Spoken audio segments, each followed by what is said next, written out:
Parenting is a sacred responsibility before God. Not every piece of advice is good.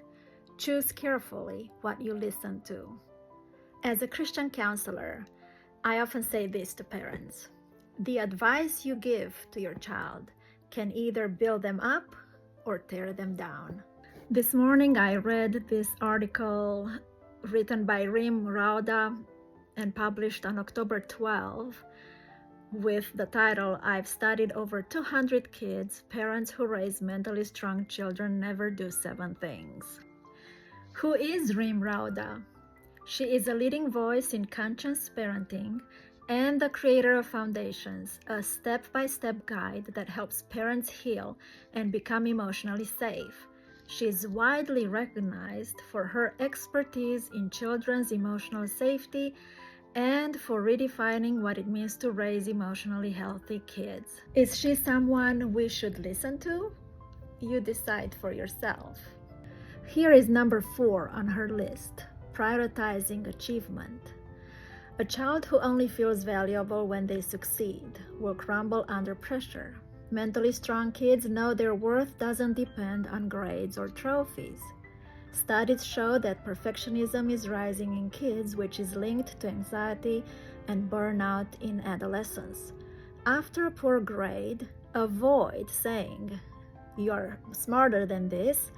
Instead say, "I'm proud of the effort you put in. Your grade doesn't define you."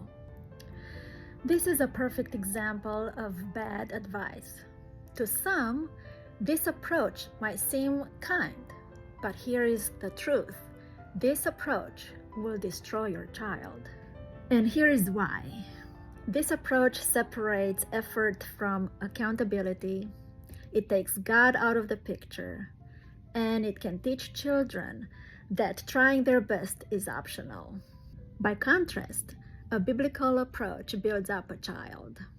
This biblical advice is not something that I just give to parents in the context of counseling, but it's something that I have said to my son over the years as I homeschooled him. Now my son is 20, and by the grace of God, he is doing great mentally, emotionally, spiritually, and academically. Are you ready? This is what you should say to your child when he or she gets a poor grade. This approach will build up your child and honor God. I'm sad to see this grade because I know you're capable of more. God made you with a good mind, and when you don't use it fully, it doesn't honor Him. If your brain were only capable of this grade, I would say, you did your best and I'm proud of you. But since that is not the case, this grade is not acceptable, and it makes me sad. Let's learn from this experience and do better next time for God's glory and your own joy.